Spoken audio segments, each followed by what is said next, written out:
My grandmother, Elsie Alexander, christened the last Liberty ship that went out of Baltimore in 1944, and we recreated a radio play with some reenactors on the John Brown, which is the Liberty ship in Baltimore, a few years ago on I think it was the 70th anniversary of the launching of the Samar, which is the boat that my grandmother christened. And we had the script from WBAL radio. It was an interview with her, but it was a scripted interview, which is a little different than what people do today. And we recreated it, so here you go.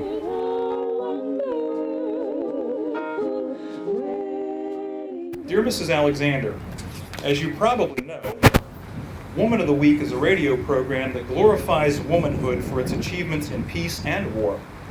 Each week we select 4 women who we believe to be outstanding and have them appear in a brief interview on the air. One of these is selected by the listening audience as Woman of the Week. We have her original copy of the hand-typed script with pencil notes and edits that were made by my grandmother. And with a little help, we're going to recreate that for you here today for the first time in 70 years. So this is truly living history. This was a live radio show that was done just shy of 70 years ago, and this will be the first time this will be heard since then. And we have enlisted the help of some of the ship's reenactors, the Navy crew, and 2 of the young ladies. Valerie's going to be Miss Joyce, who is the interviewer, and Patty is going to represent my grandmother. I don't know that she dressed quite like this, but I will turn it over to them, and go ahead, ladies. Our next woman is one of the most remarkable guests we have ever invited to our microphone. Young at 52, she is the proud mother of a family that has more than gone all in for our nation during the war. It is truly an honor to present to you Mrs. Elsie M. Alexander.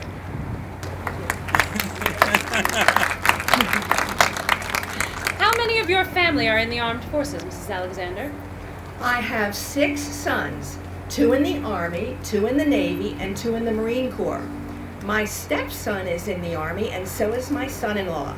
My husband and 2 of my sons-in-law are working in war plants.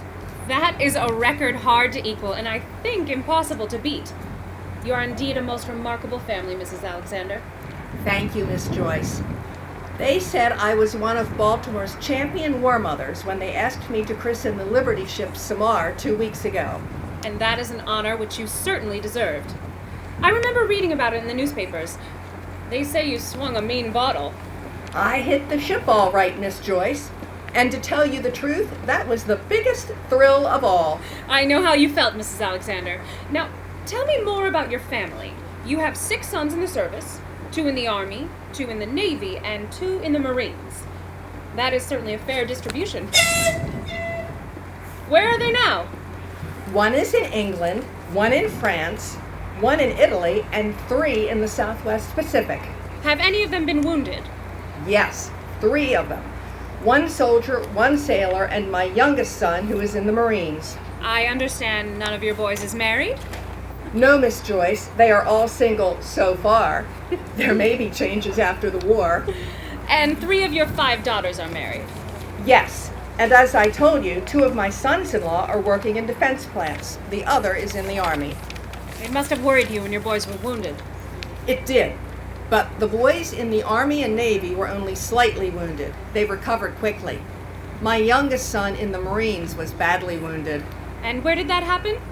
On Saipan. He was with the 2nd Marine Division in the Marianas Islands assault. And this is where we transition to a reenactment of this. This is as it was written in 1944. This is not a politically correct script, folks. So, gentlemen. Sit down over there. Take cover. Want to get picked off by one of those Jap snipers? We can't make progress until that machine gun nest is cleaned out, sir. How about the tanks? Right back of us, sir. Order one up and we'll have them run over those dirty nips. We gotta keep moving if we're gonna take Garapan today. Quick, duck! Whew, that was a close one. Yeah, Tojo's getting careless with his shells today. Looks as if he'll have to do something about it. Shall I get battery on the walkie-talkie and ask them to start firing? Go ahead, but get those tanks up here fast. Get your head down over there. Go after them. Get after them. Clank, clank, clank, clank, clank, clank. Boom! Rat-a-tat-a-tat-a-tat. Rat-a-tat-tat. Hurry up with those tanks! Machine gun nest over there! Crash, crash, clank, clank, clank. Boom! All right, we're getting close. Let him have it. Rat-a-tat, rat-a-tat, rat-a-tat, tat. That's got him. Keep him rolling right over him. How do you like that, you little yellow monkeys? Crunch, crunch, crash. Oh, you got me, Joe. Okay, that does it. This is the end of the line. Stop her. All right, everybody out, and watch out for shells. Hey, back there, bring up your troops. We wiped out your nest for you. Okay, thanks a lot. Any little things we can do for you? Sure, get me a date with Dorothy Lamour. Yeah, anytime you say, but we'll have to wait till this little mess is over. Okay, men, climb out and lend a hand here. The Marines are going to Garapan. Let's go with them. All right. Clank, clunk, clink. Watch out for snipers. Keep your head down. Look out. Down, everyone. Here comes a shell. Quick, Sergeant. Lend a hand here. This man's got it bad. This shrapnel got him in 6 or 7 places, and they're all bad. Pass the word along for stretcher bearers, and hurry! This is a bad one. Tell him to bring plasma. He's bleeding badly. Okay, you, move over while I can do what I can with my first aid. Need any help, Sergeant? No, I'll make it out all right. Get hold of another first aid packet for me. This one's used up, and tell them to hurry up with their stretchers bearers. This guy needs plasma badly. If he needs it, he'll get it. The Red Cross has seen to that.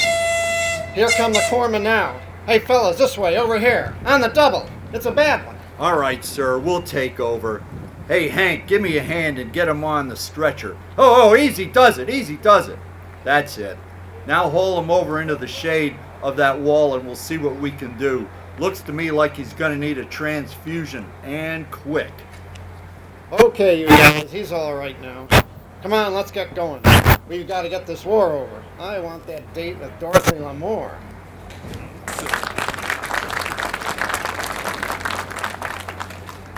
And that is the way your boy was wounded. Yes, Miss Joyce, it was, but he's all right now. I had a letter from him the other day. He's in a rest camp somewhere in the South Pacific and getting well fast. But I don't mind admitting I was worried for a while. Anyone with 6 sons in the service has a right to be worried. The doctor said I was worrying too much, so I decided I'd be better off working. So 2 weeks ago, I took a job for myself. It's been a real honor to have you with us this afternoon. You can be very proud of your family's war work, and I know your family is proud of your own record. Allow me, on behalf of the Schlesinger Company, to present you with the Certificate of Merit, Mrs. Elsie M. Alexander. Thank you, Miss Joyce. Thank you, Deb. Thank you very much. That was the Liberty Ship version of Prairie Home Companion. But I want to thank everybody for the honor of being able to do this for our grandmother and for our family. And we hope you all enjoy the trip today. So thank you very much.